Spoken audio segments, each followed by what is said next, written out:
All right, folks. Today is the 18th, Thursday. If you can hear me fine, you can see the picture fine. We're looking at the NASDAQ now, the Qs. If you can see everything fine, let's go. Just give me a little bit of a feedback in the comments, and we'll go right away.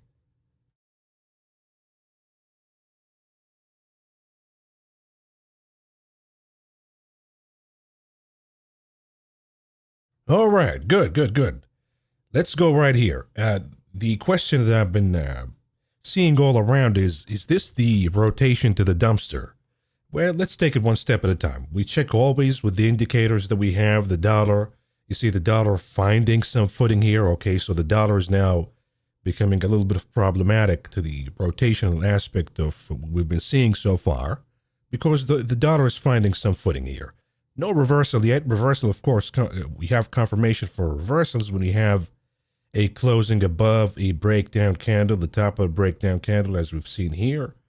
But so far, this is the top of the breakdown candle here, and we're just within the body of the candle. So it's not a reversal, but it is a sign of life.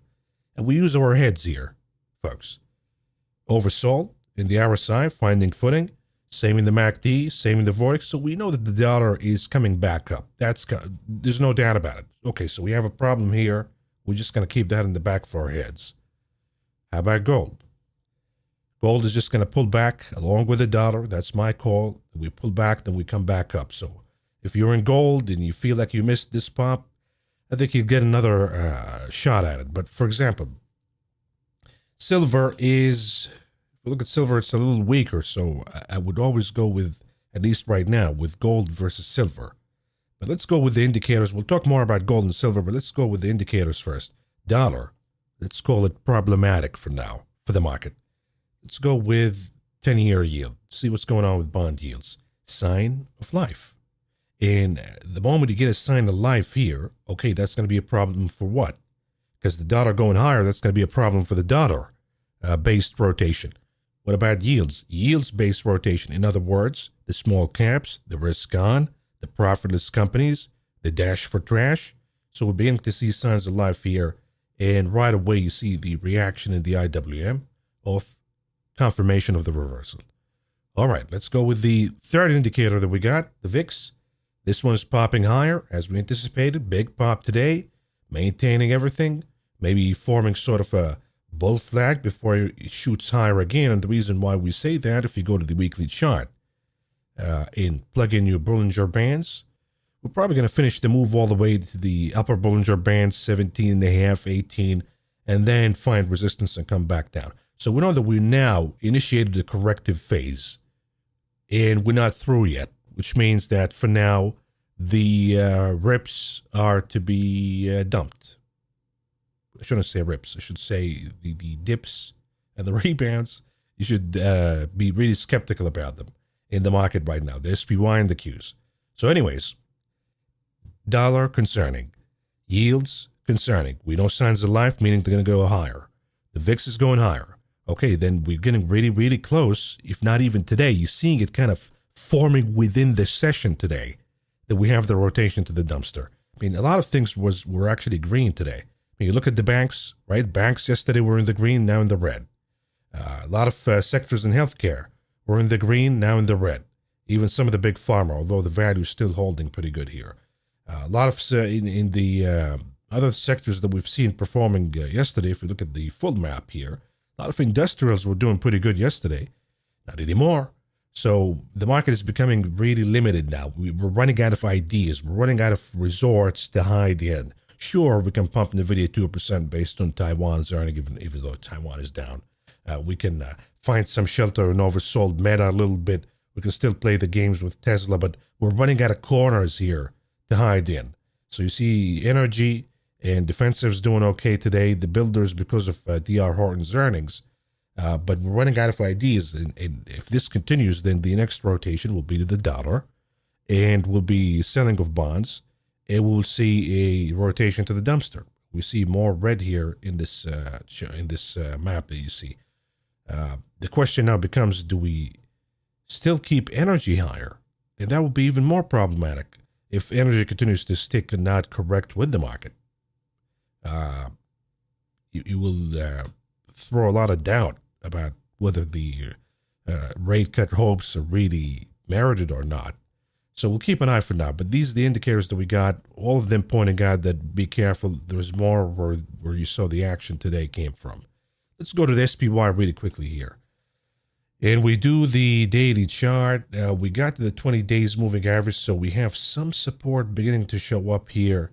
Let's grab this guy right here and hide it so you can see it. We have a little bit of support showing up here in the 20, but notice that the MACD indicator, the wave, if we just go enlarge the MACD indicator, the wave, here's the bullish wave. So this was the correction right here of the previous wave that began right here. But we got the correction. Now we have the birth of a new bullish wave, as you can see. And the bullish wave gets weaker and weaker and runs out of energy. And now it's inevitable that we're going to go and correct this phase at one point or another. And it seems like we're now getting to that point. So if we correct in this move in the daily MACD, then we have more downside to come. And this correction could be as aggressive as the one that we've seen here. We'll go down to the Bollinger Bands altogether. And of course, the confirmation will be if we lose the support of the 20 days moving average. But I think the correction, this one, if we just take a measurement here, it could be as aggressive as we've seen. I mean, look at this guy here. It was about 5% or so. We can go all the way down to the lower Bollinger Bands, and we usually kind of extend them a little bit more as we've seen here. So it'll be another 5% or so. And that would be, by the way, a healthy way of the market reacting. Because rallying with no corrections is not healthy. You need to go down and do the 5% corrections that we get all the time. Now, let's go here to the Qs, because the title says back to trend. What am I talking about here? Maybe the NQs, maybe the NASDAQ futures, you see it a little better. When we talk about back to trend, it's right here. And the trend was reached already in the Qs itself. If you look at the trend here for the index, the trend is already reached today. So we know that we have support in or around, let's say, 473, and maybe it showed up right here. 473-ish, we're still short of it, but we are in the 4 hours chart. We are the trend that began right here. We got support, support, support. Now we're finding a little bit of support in this trend. Yeah, we might break it, though. And if we break it, we're probably going to head down to 473. And then you have to look at the futures chart, because that trend is still not reached. And I think if we reach the trend on the futures chart, we'll find better support. So I think we have a little more till we go down to the trend of this support right here in the futures. So we'll keep an eye. But all the confirmations here, we got them that we are correcting right now. Everything, RSI, MACD, Vortex, all of them showing a correction. The IWM, this rotation is fading away because I don't know if you caught the morning brief or not. Here's the hourly chart. We had somewhat of a, let's go to the 15 here. Somewhat of a ping-pong game going on here within a channel. It seems like we're losing that trend. So I think that we have more where that came from, the fade that we got here. We have more where that came from, and we see more correction in the IWM. And the indicator for me, nope. TLT, come on, not showing up. Here we go.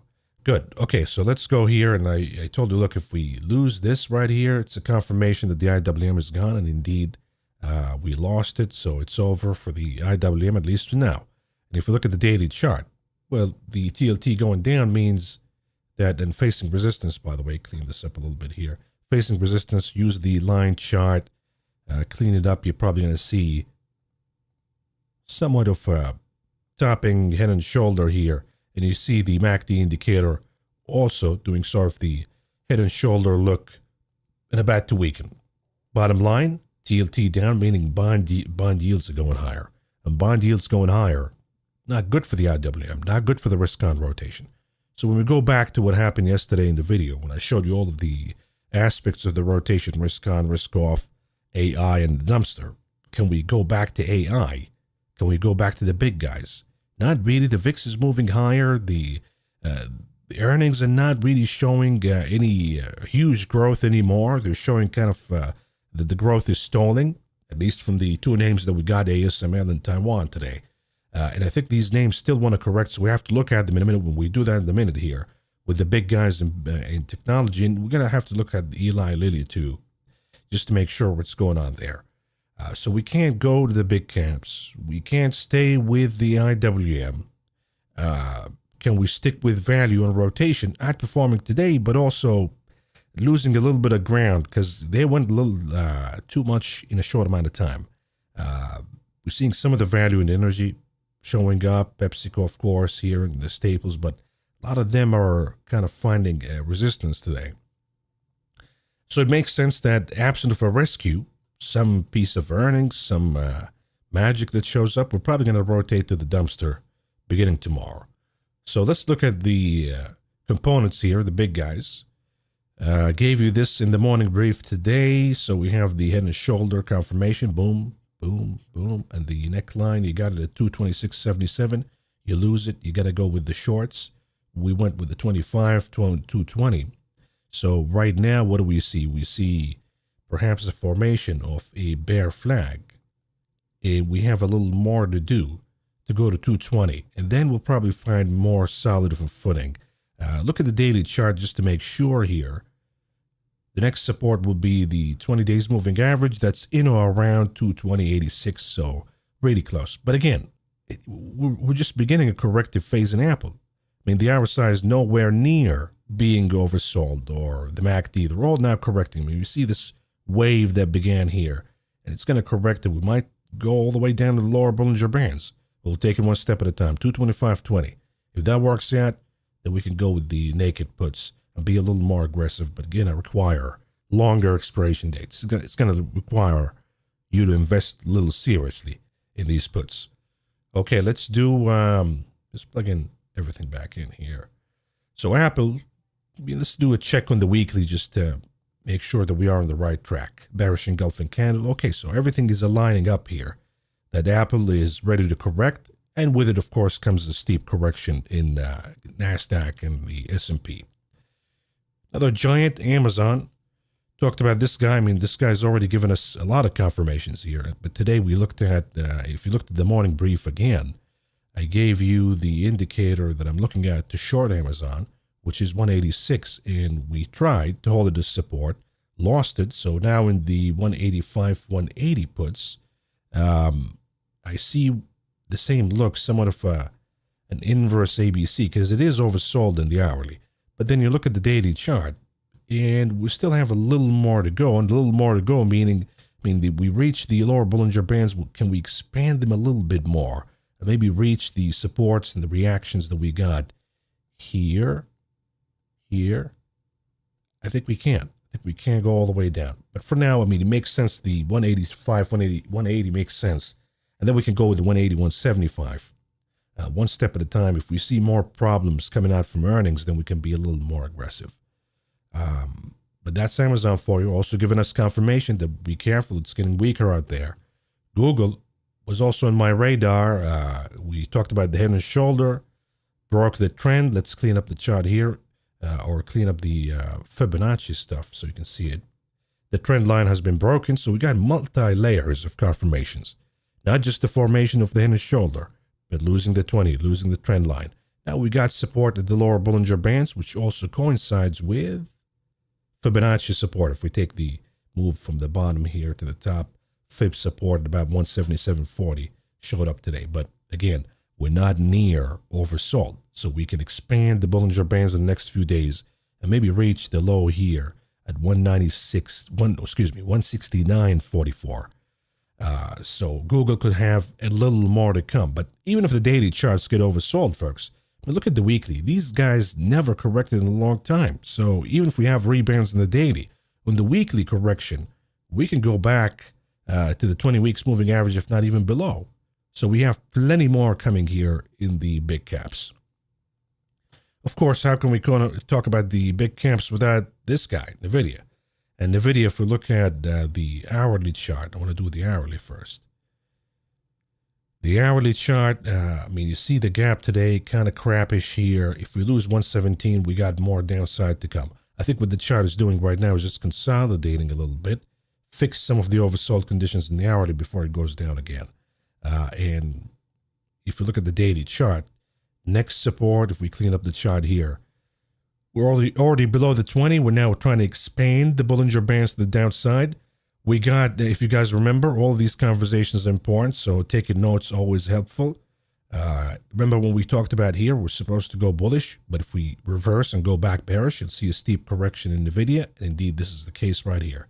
And we're not finished.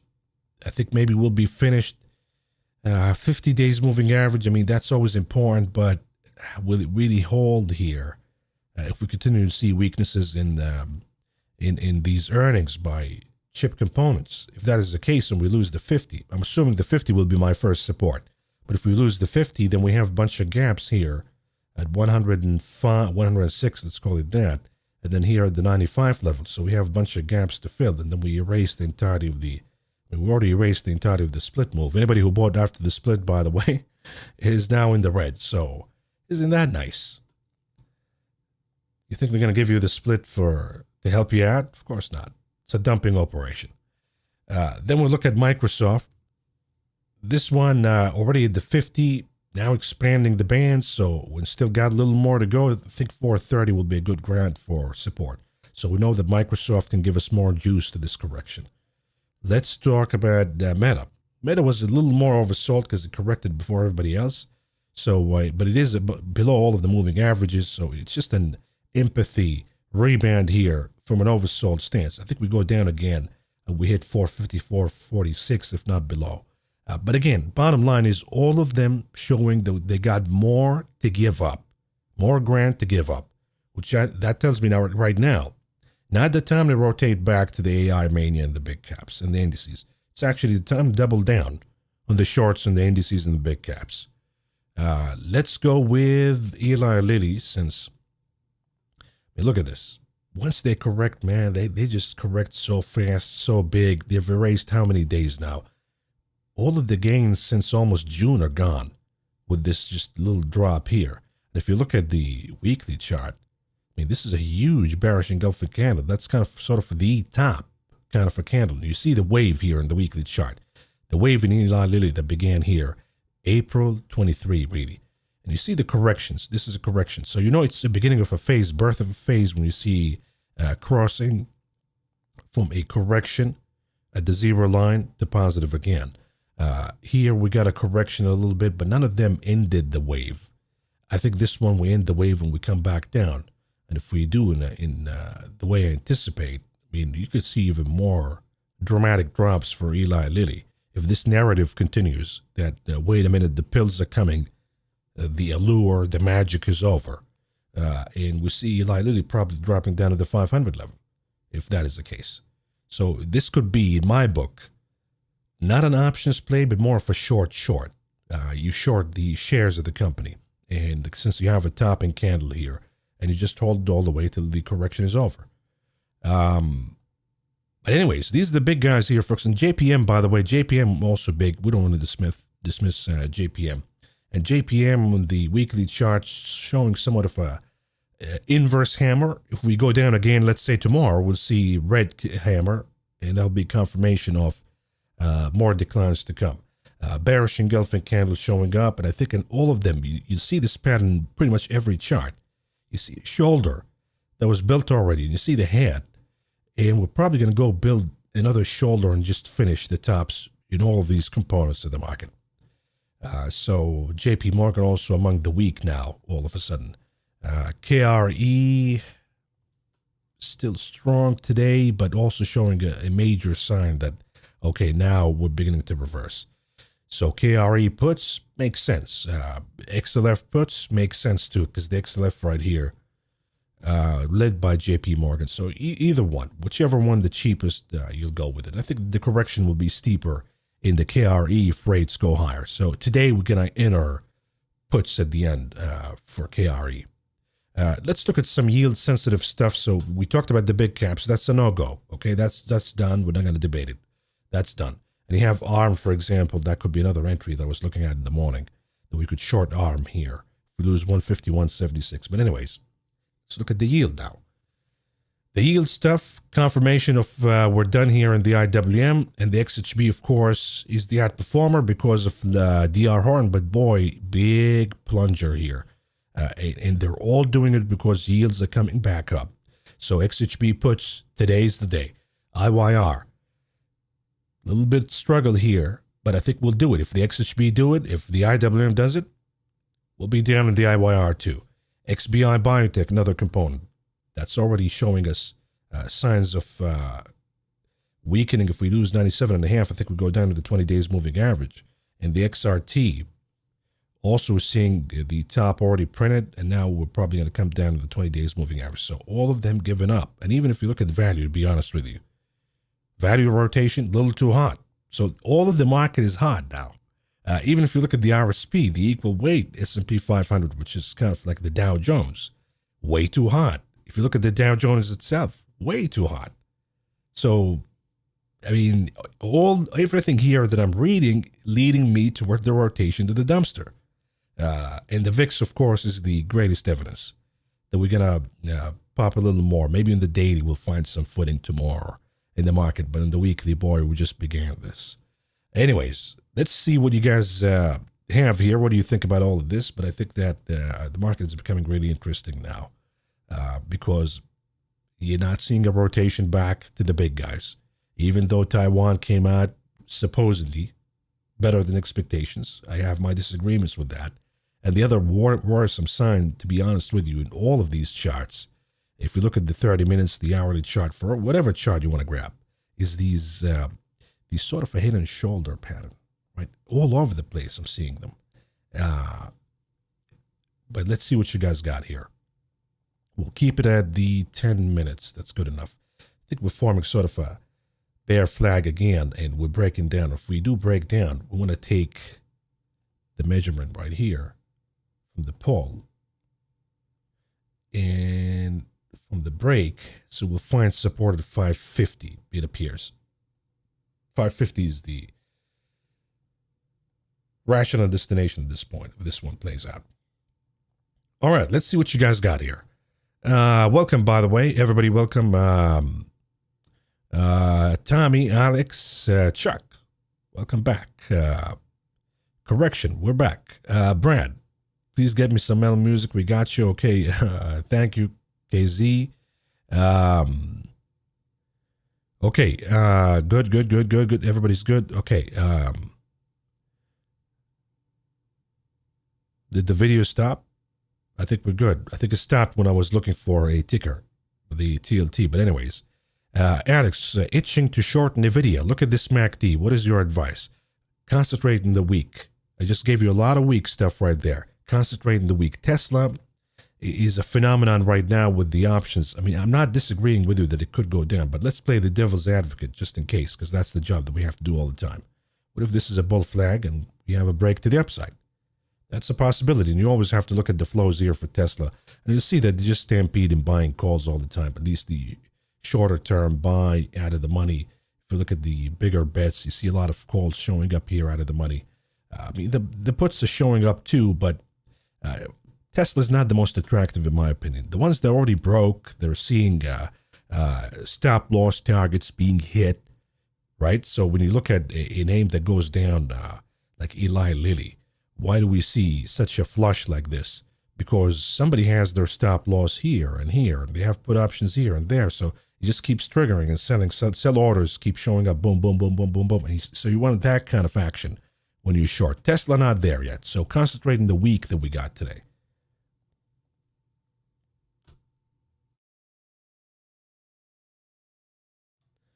Okay, here we have Erica. What do you think about Amazon now on buying puts? 185, 180 for August 16th. Yeah, that makes sense. A lot of folks want to go naked, though, just in case we have a bigger flush. So if that is the case, I would say complement the trade with, let's say, like SQQ's calls. So you don't feel like you're missing out in case we see bigger flushes in these names. But for me right now, since we lost 186, of course, 186 becomes the cut loss. If we go above and we close above, then okay, we have something different here.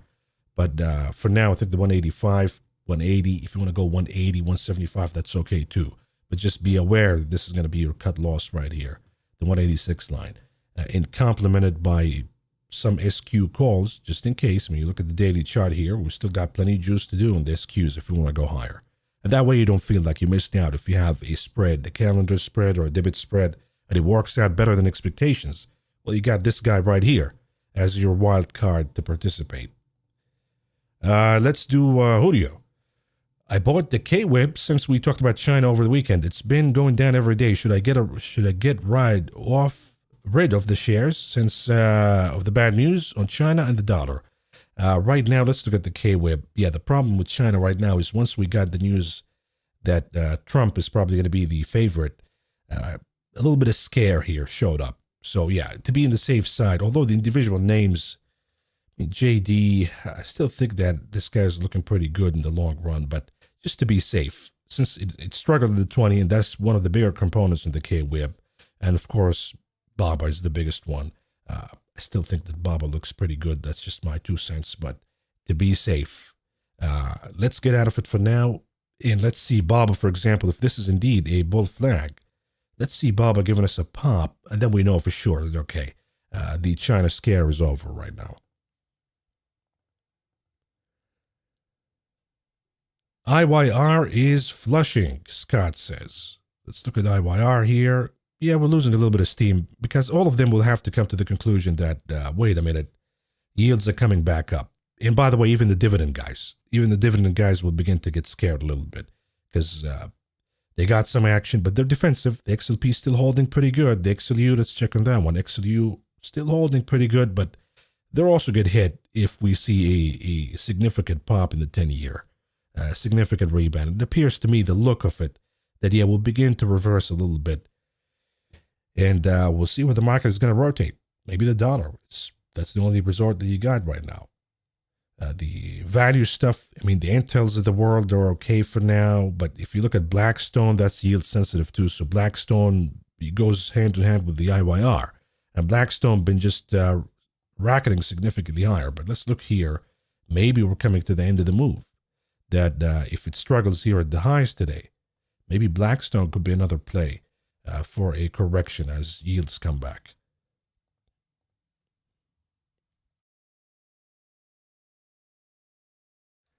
Alex says, hey Mav, the options flow for Apple supports the bullish case. Could you take a look at it again from the option flow perspective? If we look at Apple here. And we do the buy side out of the money. I see them buying puts, Alex. I don't see them buying a lot of calls. I mean, smaller amounts, but the bigger amounts coming for the put side. Here's somebody who bought the 227 that's already in the bag. They're buying the 25. They're being conservative, okay? They're not going to the 20s yet. If we extend the expiration date, not seeing it. So, sell side, in the money, out of the money, doesn't matter. Let's increase the premiums here. You see them selling a lot of calls. So I would say that the flow actually supports the bearish case more than it is the bullish case. It might be confusing when you look at the summary, right? It might show you one thing or the other, but you have to look at it this way. If they're closing the calls that they got, that are already in the money specifically, and then they're switching to the buy side, out of the money toward the puts, as we see here. I mean, there's one big one came in here at the 26th, but I don't know if they're going to keep this. July 26, the 227, $4 million. Wow. They're down 27% on those, but they bought the 227. Let's look at Apple here.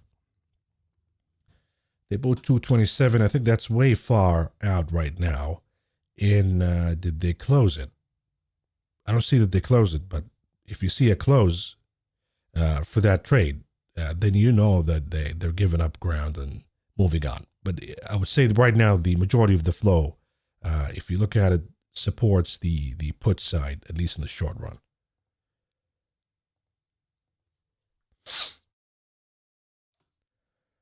WBD short, way overbought. What do you think? WBD, dash for trash, right? Warner Brothers, way overbought. Do we take a short on it? It's the same conversation that I just talked with Tesla. Don't concentrate on what went way too high right now and stuck here. Sure, it will go down with yields coming back. As we see the IWM also giving up, so it could be a good short, but concentrate on the guys that are weak right now, because that's where the juice is. Let them finish the correction, like the Amazons, the Apples, the Microsofts. I think that's where the juice is in the XLK trade. I mean, you might do WBD if you'd like, take a shot on it, but also look at the XLK here. The XLK is weakening, giving us confirmation if we look at the MACD indicator that the wave is probably third time's the charm, right? Because you see the candles here longer and stronger, so we're probably going to do a correction here and end the wave. If we end the wave, we have more downside to come. And you look at the weekly chart for the XLK, we're just beginning a correction. 20 weeks moving average, sure. But if you want to go August or September expiration, I would go XLK puts just to have that exposure to the big caps. Okay, what do we have in the TZA Lotto? Working out nicely, even doubled down this morning. Good for you. Thank you. Are you planning to hold it? I'm feeling greedy. I'm feeling greedy too. It expires tomorrow, and we have the data here. We got a nice bid. If we close above the top of this candle, the bearish candle, the case will be sealed that yes, we have another update tomorrow. And the high is 1467. So we're getting really close. The IWM, to be honest with you, 2 cents. Showing the topping candle, giving us the confirmation after that, you got to go with TZA right now. If you want this, right? Okay, we're back. Good. All right, something is going on here. Let's go with the TZA, and we got the 14.5 calls for the 19th, worth about 35 cents right now, so doubled in value. If we keep it till tomorrow, we need a pop of about, let's say, let's get the value here, so make sure that we don't go negative. So we don't want to open as it is, because if we open flat, we're back to 20 cents. We need a pop of about 2 to 4% to add to the gains. In other words, if you like this trade, maybe you want to extend it a little more, or maybe another way you can play with it is just sell a call on it at the 15.5 line, for example, or 15 if you're comfortable with that, and cash in another 10 cents to reduce your entry cost to 5 cents a piece, and whatever it has the difference here, the 50 cents. When you talk 5 cents the entry cost, and the maximum profit of 50, that's 1,000% worth of gains. So think about it this way. But again, I'm just showing you this to be realistic. That what are the expectations here? Do we expect the TZA to rally by 6 or 8%? That means that the IWM is down 2.5%. Do you see that happening or not? And if you don't see it, you think that they might play some games tomorrow, then just cash in the ticket today at the end. 40 cents is not bad from a 15 cent entry. Anyways, here's the IWM flushing down now, beginning to flush really. Let's look at the 15. There we go. We have a gap here at 217-ish. We might find some support. We have to identify some of these gaps as points of support, so we'll do that right here. There we go. So if we take that guy out, we'll have another one right here. Approximately. And then we have the last one right here as a gap support. So yeah, we have plenty of targets to hit here if indeed we finish this move. And you always look at the hourly. That's more significant. And the hourly still got a lot of juice to come. So again, if you see a bigger drop, we'll keep the TZA, but maybe you want to extend it just to play that game a little longer in the TZA. Yeah, I think, look at the hourly, I think that we have to go a little further to the downside. I don't know if this gap will hold here. I doubt it. With this momentum, with this velocity that's coming down with, I think maybe we'll finish to the 213, 214 level. Anyways. MAV, I'm up 120% on my SPY, July 26, 550 puts. Sounds like I should hang on to it at least halfway into next week and pick up some SPY 816, 540 puts. Look, you got the 550 for next week. Be realistic right now. The 550 for next week, look at the table. You have to always do that.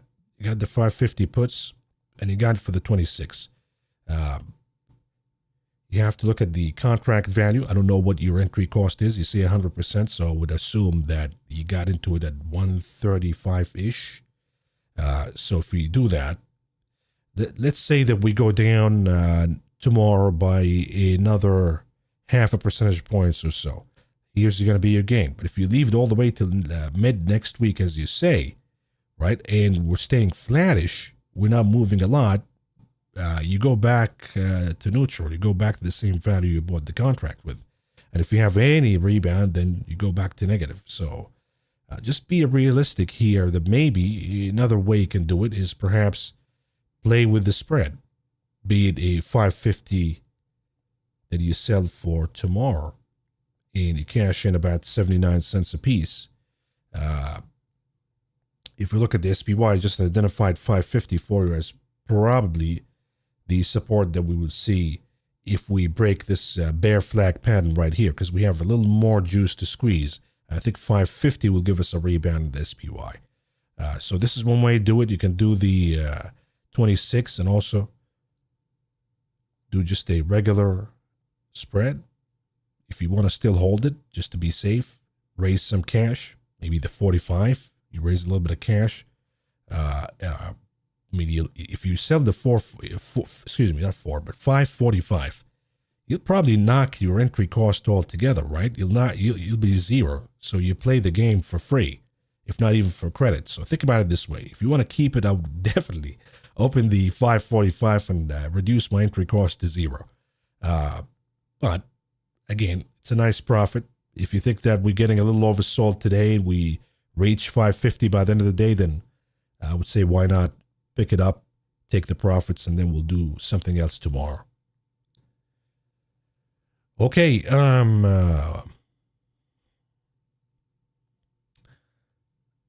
Dr. Evil. Thank you, Catherine. Dr. Evil, ISRG sold off before earnings. Is it a good trade for an upside move tomorrow? We disagree with that kind of thinking, and I'll tell you why. The thinking goes, we're oversold, we're going to see a rebound, right? That's the thinking from a technical visual perspective, because we're all of us traders are trained that way to look at oversold, overbought, all of that. But the fact that they're selling before earnings to this aggressiveness, and the stock is already way too high, I think any disappointment in this earnings, if it doesn't live to expectations, you'll probably see more where that came from. So I think this is a really risky game to play. It makes sense from a technical perspective, but you have a mechanical element / not just mechanical, but fundamental / mechanical event coming in. Fundamental, that's the earnings. Mechanical, the options market activities. And that could actually flush it down and you see even more oversold conditions. Don't rely on the technicals in these kind of circumstances. Okay, let's go with DHI. Breaking out, home builders keep rising with the Russell. Will housing stocks continue to rise? I'm watching WSO as a canary before the sector blows up. WSO is a really good one to look at, and I think that I highlighted this guy before in one of the morning briefs because it is one of the strongest stocks in the market, and it benefits from home builders, and it benefits from the construction mania. It's just one of the really strong names in this market, and right now it's still showing a lot of strength. I would say with the rise in yields, we can play a dip in these guys. And not the XBI, but excuse me, the XHB. We can take a shot right here because this is as strong as a reversal candle can come. Can we take the 110 as a play and then see what happens at that point? I think you're going to see more recessionary data before we scare the home builders. Home Depot, let's look at Home Depot. Showing the same thing. Home Depot probably reached here, even though I do like the idea of Home Depot. It reached probably the higher high. Now it's going to do the higher low. So I think that if you see a dip in Home Depot and form a higher low, you want to buy it. Same thing with Lowe's. But the Lennars and the Tolls, I'm going to look at these guys as an opportunity to short because they're getting excited now. But you'll get a lot of data that suggests, wait a minute, it's not helping the housing market. And I think that instead of shorting it here at this price or here, I'm getting a better entry if I short the shares. And this is what I'm looking at when I see Lennar, Toll Brothers, D.R. Horton, and the home builders component. But right now as a trader, if you want to take a shot, just go with the XHB right now. And let's give you a price on this here. XHB, we're probably going to go next week. If it happens, it happens. If it doesn't, it doesn't, right? Because if there's another pop, if this is a false signal, then what is the point of going to August or anything beyond that? So we're just going to go here with the correction to the 110 line. And the spread is not good, though, for the 110. How about the 112? The 112, I mean, not a bad price here for a 2.2% move. I'll probably take the 112 in. Let's see if we can open a calendar on it. 19th, if we have volume here. That's not going to give us anything. Nothing. The 12, maybe it'll give us 44 cents or so. But I have a feeling that if this guy goes down tomorrow, it'll probably be steep. So I don't want to open a spread on it. You got to make a choice here. If you want to go to the 110, you're probably going to go to August, which is a little too far from my taste. Because these guys are still strong. I think what's going to happen is they dip down and find support and then come back up. But for now, I'm looking for the initial flush down. So I'm going to go with the 26 and the 112 right here. Cost me about $1.40 a piece. I think you get it if you put the limit order to the value between the bid and ask, you'll get it. If you place it before the end of the day, you'll get it. So we'll get it at 140 and then just play the XHP pullback. EWJ, let's do AMD first. Let's do AMD rebound for tomorrow. Why do we see a rebound for AMD tomorrow? Oversold? Is that the case? Maybe it is, but weren't we oversold in NVIDIA too? So you got to be careful with these. I mean, there is support. There's a case we can make for a rebound, but right now, I think comes Friday, you'll see more folks actually dumping and exiting their stakes and chips, booking profits from the manager's sides at least. And if you look at the weekly chart, I mean, this is as strong as we get in the shoulder line. Big bearish engulfing candle. So maybe if you want to play a lotto for tomorrow, can we get a lotto on it tomorrow? Just rebound play for tomorrow, 19th. We play the calls depending on how expensive or not expensive they are. We're probably going to go for just a pop of 2.4%. Cost you about $100, $120. So that's too much, right? So I don't see the reason why I would play a rebound in AMD. I would think they're actually all going to come down at this point.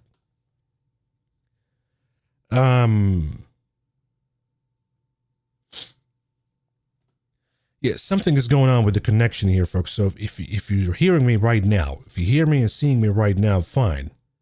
Just let me know, because I don't want to be speaking to ghosts here. Just let me know that you can hear me and you're seeing the chart that I'm showing you right here.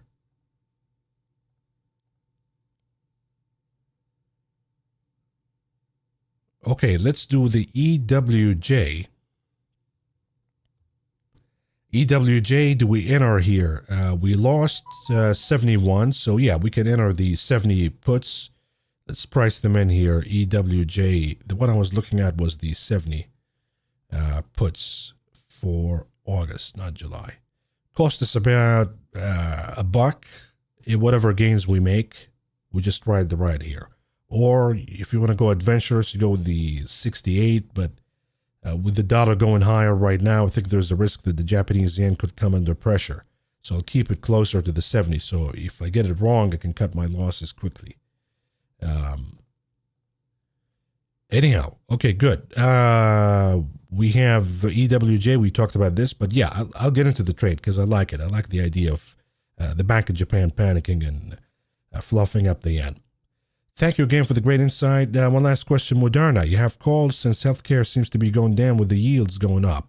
Yeah, there's a little bit of concern here that we might trend down, but I think if I have the calendar calls at the 130, I think I'm okay. But if we have any other structure, such as a naked call, yeah, I would say you got to be a little more careful today.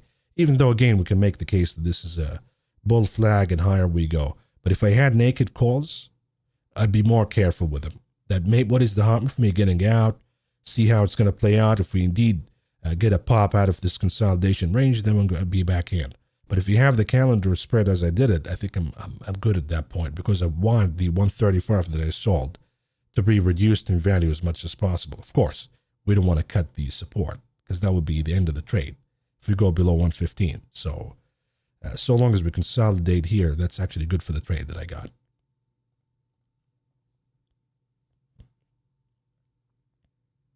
CRM. We got a put on it for next week. Should we close it? Daily chart looks like it's going lower. So we gave you CRM just a few days ago, and now we have the confirmation that we lost 249.96. I do agree with you that we're just beginning a corrective phase here. Clean the bands a little bit. We have a corrective phase building up right here, and I think we have more where that came from. So yeah, I think that CRM, you want to stick to the puts. Maybe we'll find some support right around here, 240. But again, folks, I don't have to point it out for you. You see it here, right? You have this shoulder, the head. We're probably going to go down, form another shoulder, and top. And a lot of these names, we're just going to form tops. And a lot of these names, I think Salesforce will be one of them. I think Salesforce, when it's all said and done, will be consolidating back where it began, before the AI mania. So, but one step at a time. I think you're on the right track. Keep the puts. What are your thoughts on Schwab meltdown over the last few days? We talked about Schwab as an opportunity to short. Like, don't buy the dip. It's not oversold. When Schwab gets hit, it gets hit. And I think there's a case right now just to anybody who has Schwab in a portfolio, especially tomorrow as we finish the week. You got to get rid of it. This is not a good performer. You'd be lucky. You should be thankful that we just made all of this recovery. But now, a lot of folks who were down in their portfolios, maybe they're still up, and we will see more selling where that came from as they start to lock some profits or the losses at a better price. So I think that we see more flush downs in Schwab. This is not a name to buy the dip in.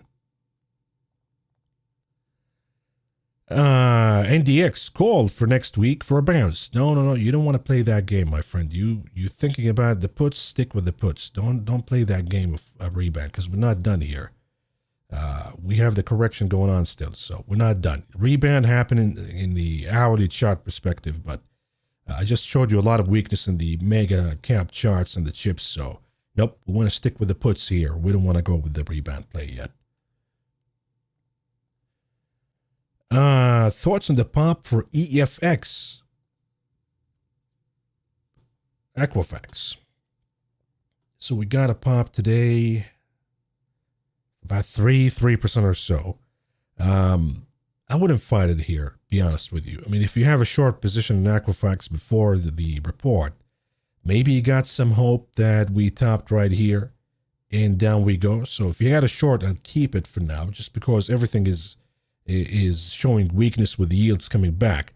But another green day and you got to cut it. So not a good entry for a short right now until we erase the entirety of the body of the breakout candle. Then if we do that, okay, I would say you might have a short on it. And even then, the implied volatility would cool as we find support here, and then you can take the shot on it and we head down. So you still got time. If you didn't enter already, you still got time for a short entry. What does market maker book looks like for open calls and puts contracts in the bar chart? I'm in favor for a rebound here. I think a lot of you talking about a rebound, you're thinking from the perspective of the abused bear, right? That every time we get a drop, you get a rebound, and now we want to bet on it. Psychology is really important in this game, folks. And I think the psychology here, you got to stick with the shorts because you have the VIX still moving higher. You have a lot of indicators we just looked at in the beginning of the show, all pointing out that we have more where this came from. So no, you want to stick with the shorts. I think maybe tomorrow we'll get a little more oversold and we can play rebounds. You want to play rebounds on the maybe the daily perspective, then go with SQs puts, grab those. Maybe they'll work out. I'm going to go actually with the calls and the SQs, not the puts. So be a little strong here. The market is working out now in a certain direction, in a corrective direction. We want to go with that. We don't want to play the game of, oh, maybe it's going to rebound now. Okay, good.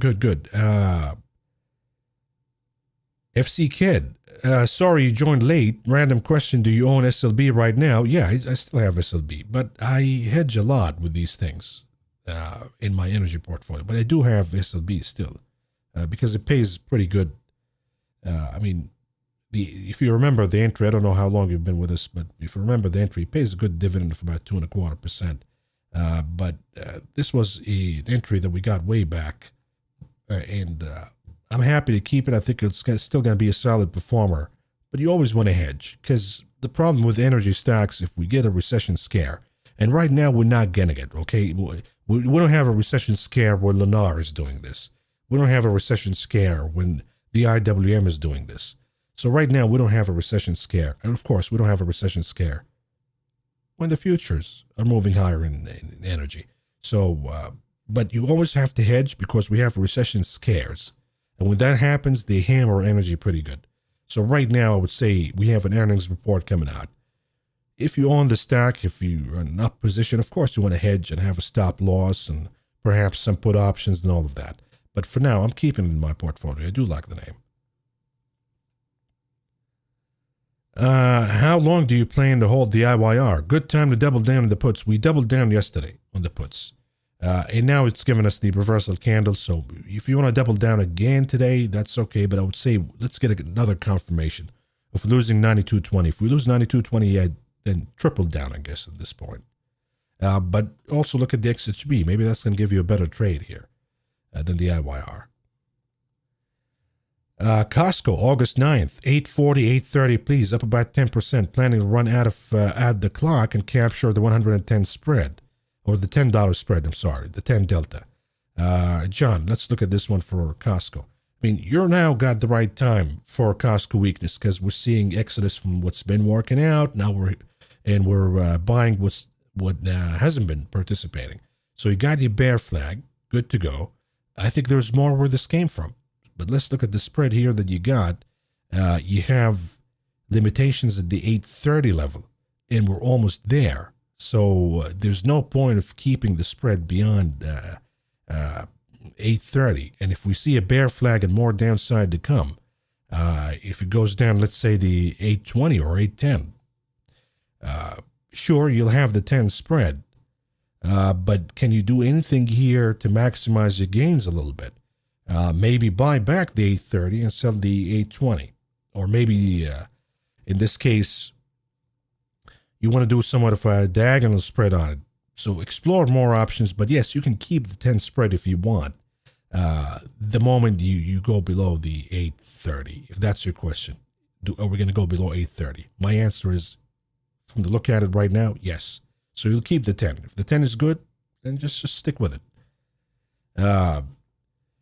Mav, thinking of buying calls on BOIL for 816. Weather is improving in Europe. What do you think?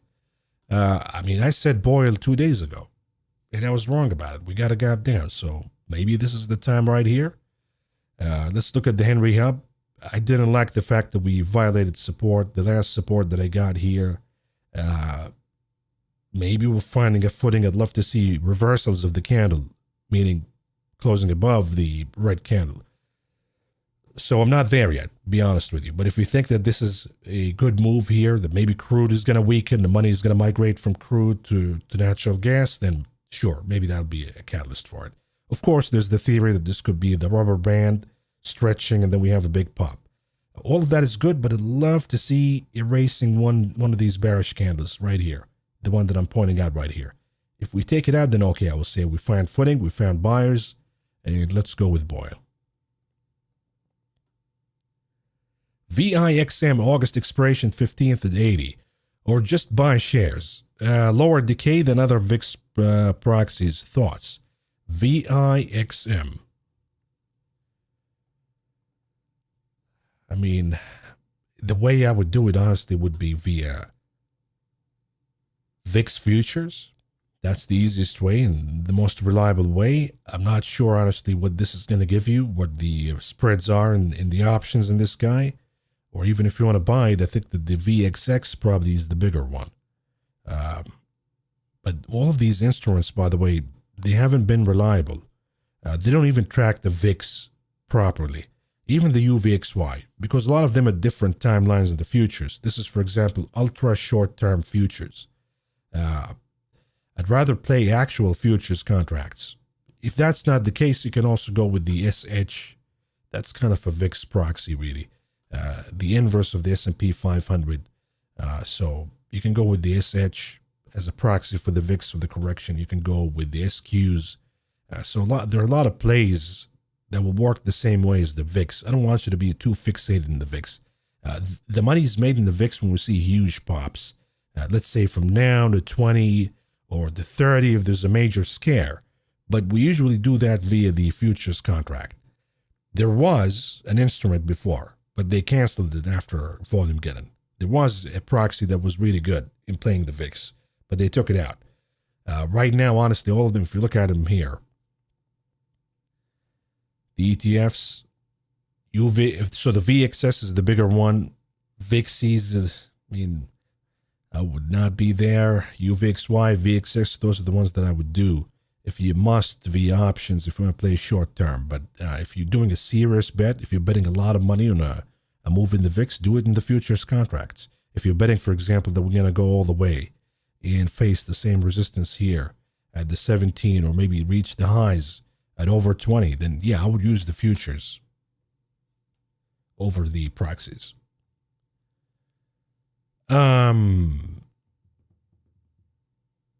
Hey, I have thoughts about ABT. It is down today, although the report was good. Should I expect more downside? How would you hedge for it?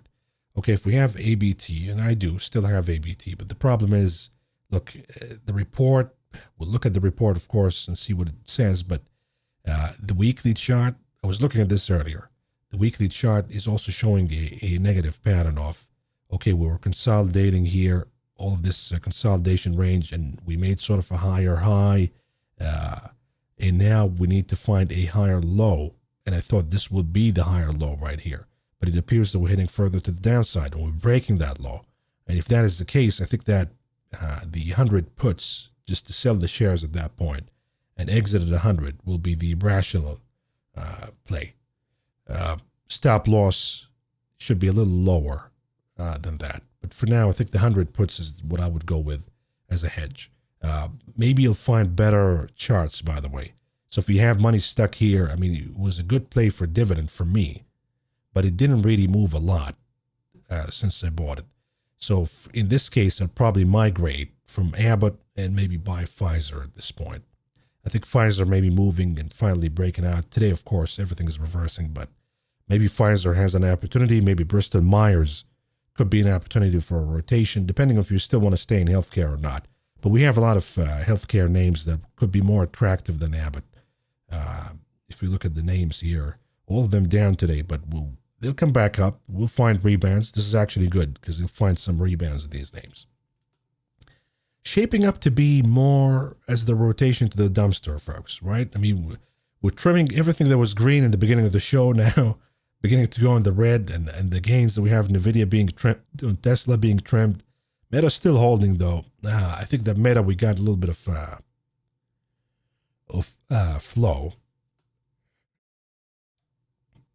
The influencers, of course, been pimping Meta today, so I think this has an impact. If you go to the buy, out of the money, yeah, we've seen some calls being bought today. So, and the really short expiration date for next week. But that's gonna, if you combine that with an oversold conditions, you get that kind of a rebound. But it's still within the body of the bearish candle. So my 2 cents would go down further. Anyways, so Abbott, be honest with you, I'm just gonna give you my 2 cents honestly here.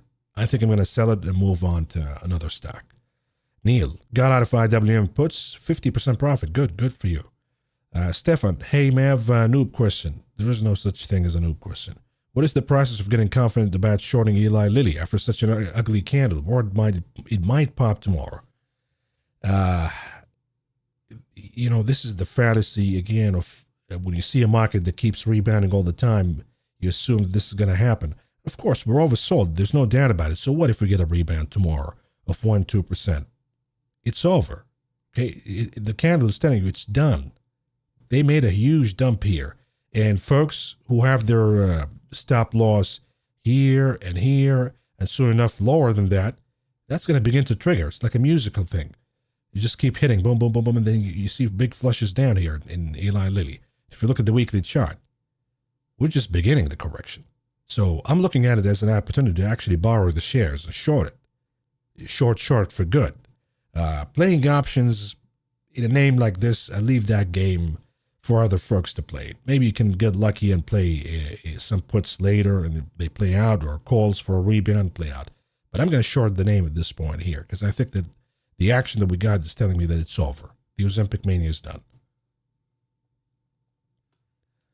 XHB September 20, 100 puts. Why not? 100 puts is a little too aggressive. In September, you're getting way too far, right? If you want to see a drop tomorrow, then either it's going to happen in the short run or not. So we're going to stick to next week, 112. 112 puts next week cost you about $1.40 a piece. Let's do that first. And if we see bigger drops than that, then we can go to September. I missed part of the live. Was there a take on Netflix? No. Netflix, no take on Netflix yet, but we talked about maybe a bearish engulfing candle or bearish pattern here that's playing out.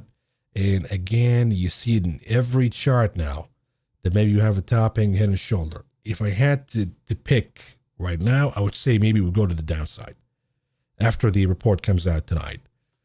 But we've seen, historically speaking, that the juice comes in Netflix in the the post-earnings trade, because it gives us one move in the afternoon after the earnings come out, and then in the morning, the next morning, it does the opposite. So I think that we have a better play here in a post-earnings trade, not a pre-earnings trade. And if you look at the premiums, Netflix premiums, let's do even for tomorrow, just a lot of for tomorrow. Let's do some calls with, 5% upside. I mean, look at the pricing here. It's insane. If we want to do puts, let's do a drop of 6%. It's insane too. So either you get a huge pop or the reduction in implied volatility will get everything down to zero. So let's wait for a post-earnings play on Netflix. Okay, CCJ holding some 816.50 calls, small loss. Should I get out? GLD, do you want to see a pullback? 215 anytime soon? Yes. So let's do CCJ first, the 50. CCJ with the dollar coming back up, to be honest with you, I think uranium is going to weaken. I'm actually hedging this one at the 50 line. That if we close the week or this report comes out bad, we're at the 42-40 level, I'm going to sell at 50 and exit. So I would say shareholders, you got to have a hedging strategy. Those who want to buy the dip, hold your horses. You want to see the report, and that's coming out really soon. Now, GLD. So if you have calls on Cameco, my 2 cents with the dollar coming back up is probably going to get bad for it. Now, if you look at gold, with GLD, doesn't matter. Gold, I think we have a retracement where we came from and then up we go. So if you're not in it, you'll get a better opportunity to get in. I wouldn't short it. Shorting gold is not a good idea because when you want to short gold, you want to see exodus from gold. And folks usually buy gold as a buy and hold. So there is no reason for them to sell gold unless we have a big scare. When we migrate from gold to the dollar during crashes, then we see gold getting hit. But shorting gold is not a good idea. Silver could be another story. Silver could be, if you want to short the precious metals, go with the SLV puts. Then you can get a retracement all the way to the lower Bollinger Bands at 26, so you can go with the 26 puts. But gold, it's just an opportunity to go long. Stone, thank you so much. Appreciate it. Thank you for joining us today. Dr. Evil, could you run through that quick? It popped oil. Okay, we talk about oil. Let's do oil here really quickly. We'll do crude oil. Still holding at the important level, 81.37, so we're still holding here, but my gut says we might have some sort of a recessionary scare coming soon. If that is the case, we see crude going down, finishing a bearish move, and we might hit to the 78 level.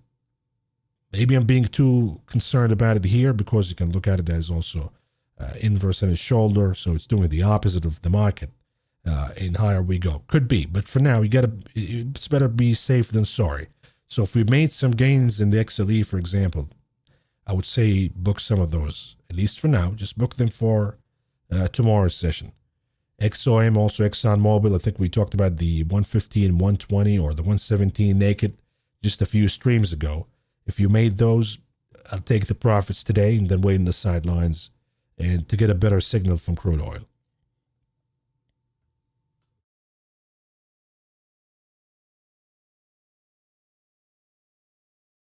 Any idea what TSM earnings were like? Year-on-year weakness like ASML or better. A little better than ASML, but again, showing weakness in the quarterly trends. And that's the problem. Stefan, should I start closing my 19 VIX and reopen the 20? By the way, you were bold, you took the shot, and you got rewarded. And sometimes when things align, you got to take the shot. So good for you. You did the 19. Let's book the 19 and roll some of these profits to the 20. AVGO and Adobe, quick thoughts on those. So AVGO, we probably have a short entry here, depending on the support that I gave you in the morning brief. So on the hourly, we're still struggling with it. The support is 155.61. If we close below, I think I'd want to take a shot against the AVGO. As far as Adobe, not showing a sign of weakness yet. We're still waiting for, if you recall, the charts to watch that we've done. We said that we go back to 570, form the topping in a shoulder, but we're not seeing a sign that that's the case yet. You can look at it and kind of project that, yes, it's going to be a head and shoulder and down we go, but you still have the risk of this could be bullish consolidation before a breakout. So you need to see more. We need to see at least erasing the bottom of this breakout candle, the green candle. You always want to look for reversal signs before you initiate a trade. So we're getting close, but keep an eye on it. Any earnings plays for today? What earnings do we have today? I think we have, we have some interesting ones, but they're not really that interesting. So if I recall correctly, we have Netflix. We'll wait for a post-earnings play for this one. Domino's already out, so I'm not seeing anything that's really interesting here, Neil, to play. WSO, I think that's going to come out, but they're not giving us the time. But here you have, I think most of the earnings are done here. Tomorrow, though, we'll have AXP. So think about AXP. That's going to be a big one for me. We have AXP, we have SLB, we have Halliburton. So the name would be probably for tomorrow would be AXP. Right here. So if we look at AXP, and by the way, folks, I'm sorry that we were seeing some technical issues here in the stream today for some reason. But if you look at the AXP, way too high in a short amount of time, I think so. And if the affluent consumer is indeed getting weaker, we could see a drop in AXP. So maybe that could be a ticket, AXP. Let's see if we got a cheaper one here we can play. A retracement, reasonable one would be the 245. 245 right here. Oh boy, it's so expensive. Can we do this and then sell the 245 for tomorrow? Or can we go to the 240 actually? Be a little more aggressive. 240 and then we sell the 240 for tomorrow. If we do that, yeah, that'll be only 75 cents. And if we stop at 240 tomorrow, right here, drop of no more than 3%, I think then we're good to go. If we want to go longer, because maybe you think it's a bigger drop, then we go to 230 line since they're buying some of those here. And it costs us about 44 cents a piece, but going down to the 230 line is going to require a drop of about 6% or so, actually 7% or so. In that case, yeah, we might go with August 2nd, 230, and then buy the 230 for next week. But I'm just going to keep it as it is. That way, if we go down, let's say to 240-ish or 239, I think that will be good enough for the trade to be profitable because this 230 will gain some value. 235, maybe better option here. Cost is about 60 cents. I might go with the 235 actually. 235, a drop of 5% in a day. I think that's more reasonable. 235. I'm probably going to go with this one. 235 calendar spread. You buy next week, you sell tomorrow. 65 cents a piece. That's probably 60 without the commission. So yeah, that's what I'm going to do with the AXP right here. Okay, how about calendar put spread on Eli Lilly? Don't do calendar because right now the name is flushing. Okay, you're seeing Exodus out of the name. So if you do calendar, it's going to limit you.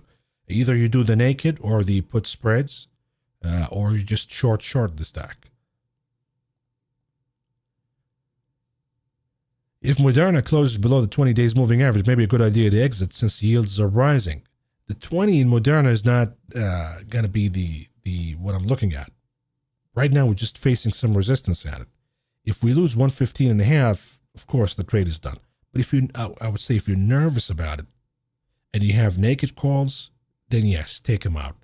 But if you have what I did, which is the calendar calls, spending as little as you can, then I'm going to keep them because the anticipation was that we either trend down a little bit or consolidate for a little bit. That's actually what I want to see. Of course, we don't want to see losing 115.5, but we want to see consolidation until the 135 that I sold decay in value. But if you have the naked, I will repeat it again, be on the safe side, take them out, and then come back later if Moderna holds. Gold gets sold to cover margin during market drops. Yes. Hey, Mav. So, yeah, gold usually weakens when we're at the end of the movie, when the crash is already happening. Mav, do you think that FDX will start to come down from its earnings pop last month? That's a good question. I was just looking at this guy in the morning, and I think that we're weakening now. All of them are weakening, so the rotations will weaken, and I think we'll be down below 300 before the expiration date that we got, way before. So I'm not worried about my trade here, number one. Number two, if you want to enter a new trade on FedEx, you want to wait for the loss at 300. So right now we have good signs, but no confirmations for a new entry. And what I'm suspecting here could happen is sort of, again, a drop here, find some footing again, form the head and shoulder, then come back down. Hopefully this process will be done by the August 16th expiration, and I think it will. And then, of course, I might double down on the trade if we take the 300 line. Okay, NVIDIA, 816, 125 calls. AMD, 816, 165 calls. You got a 40 to 50% loss. Would you hold another week? NVIDIA, 125 for the 16. Look, NVIDIA is now selling out, so I'll be nervous about it, to be honest with you, holding these. But for now, we might see some puts being closed in NVIDIA, and we see another green day tomorrow. Maybe a retracement to 122.60. But any move higher in NVIDIA, I will take these calls out of the picture because I think that we have weakness here in this rotation from the big caps. So I'll keep it another day. But tomorrow, if you get another green day in NVIDIA, take it out. And now, as far as AMD, I'm not sure about AMD, to be honest with you. I think AMD been the relative outperformer, and maybe it is oversold, so tomorrow you'll see a reaction to the upside. So I'll keep it just in case we have a reaction to the upside tomorrow. But all of these that you got will be an opportunity to cut the loss or walk out with a smaller profit. But I think they'll kind of come down. They're going to show more weakness because, I mean, this pattern right here, topping in a shoulder, you got your neckline support. So maybe you'll get a pop out of it a little bit. But then sooner than later, we didn't come down here to form the head and shoulder. Just rebound and form a bullish trend again. I think we have further downside to go in AMD. So keep them for now. Rebounds tomorrow, close them, take the profit or the loss, and let's move on. Do another trade. MU, Micron, is 114 a strong resistance? I feel that the correction hits near-term bottom, 114. If we look at 114, why is 114 support? Maybe in the gaps here. Maybe we're seeing some closure of the gap, perhaps. I think that we are oversold already in Micron. We might see a rebound tomorrow, just a little bit, as folks who shorted book their profits. We see a little bit of shuffling because of options expiration. We might see a rebound. But all in all, I want you to look at the weekly charts more than the dailies. And in the weekly charts, you'll see the same patterns that we've been talking about. You'll see the topping in his shoulder, the breakage of the 20 weeks moving average, the beginning of a bearish momentum showing up. So you actually want to be on the bearish side, on the short side. If you have longer expirations, you can play the rebounds with tomorrow's expirations, with the calls, that's okay. But don't go too far right now. The trend is shifting, and we want to be with the trend. The trend right now is becoming bearish. IWM 210 puts at 28% loss for 8:15 after today's recovery. Chance of a break even or just cut the loss? No, I want you to hold on to this a little more. I think that the IWM is now reversing finally, so wrong time to capitulate and get out. You'll get it. We'll go down to 213, 212, and the implied volatility will increase, and your contracts will be profitable. I would say keep them. Don't capitulate right now. All right, we got 5 minutes left here, folks, before we go to Discord. Short Eli, instead of Eli Lilly, should we short the XLV? The problem with the XLV, Eli Lilly is a big weight, but you know what else is a big weight? It's UNH. Probably bigger than Eli Lilly. I mean, the drop in Lilly is just massive today. So the weight, 6% coming down. What is it? It's almost $1 trillion company at some point. So we're talking about trimming about 100 billion plus today. So yeah, that has an impact, but don't short the XLV because of Lilly. If you're going to short Lilly, just short Lilly itself. NVO is another option, but NVO, the options contract are not really attractive for it. So you got to stick with Lilly here. If you're going to short it. I'm going to short it via shares. So I'm going to look at the pricing and the interest and all of that and short it via shares. If we get a rebound tomorrow, good. I'll get it at 880. That will be ideal. Anyhow, folks, let's just wrap it up right here. Last look at the SPY, and then we'll wrap it up because we're going to be in Discord in the chat room in a minute here. So you got the 5 minutes chart showing a little bit of oversold conditions. The hourly, though, the bear flag is kind of playing out here, folks. I would say let's go to 550. I'll be more comfortable to play a rebound of 550. Let's finish 550, and then we'll see what happens. But right now, if you made big profits today from puts that you got yesterday, you have expiration date of tomorrow, you have expiration date of Monday, I would say book them. Don't be too greedy. If you want to be greedy, buy more time. So that's what I would do. And then you have the SQs, which we're probably going to play before the end of the day. XHP puts we're probably going to play before the end of the day. IYR, let's see where that's standing. Still not giving us a triple down signal, so anyways, TZA we might book and then roll to next week in the TZA calls. So that's what I would do here. Anyways, let's just wrap it up here, folks. We keep dropping into the weekend or Friday by the dip. Hard to say because the momentum right now, think about it this way from a psychology standpoint. A lot of folks are now under their cut loss price. A lot of folks already got a little bit of a panicky feeling that maybe they should get out and lock some profits before they see a drop of 6-7% in a single day. So that could accelerate the selling because the majority of the orders come Friday.